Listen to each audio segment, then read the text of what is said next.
Ukrainian soldiers risk their lives to save another. Under Russian fire. They reach the casualty.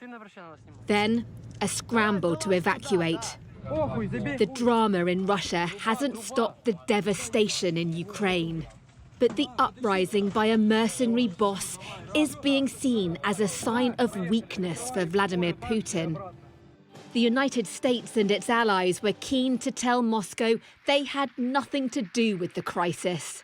We gave Putin no excuse to blame this on the West or to blame this on NATO. We made clear that we were not involved.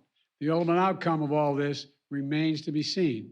But no matter what comes next, I will keep making sure that our allies and our partners are closely aligned.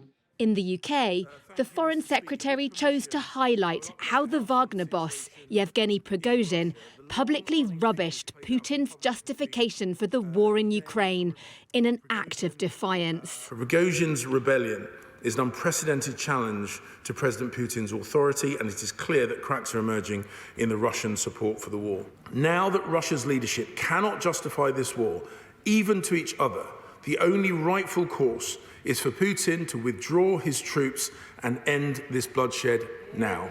Moscow had its own message for London. It claimed these images were of a British spy plane that Russian aircraft had scrambled to intercept, as well as 2 British fighter jets near Russian airspace over the Black Sea.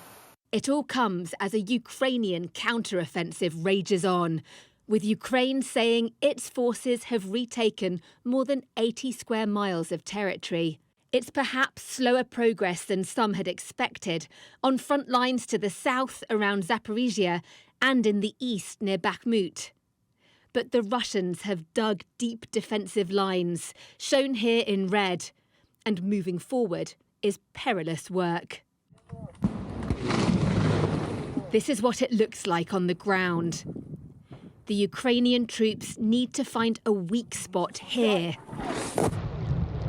not just in Putin's regime. Deborah Haynes, Sky News.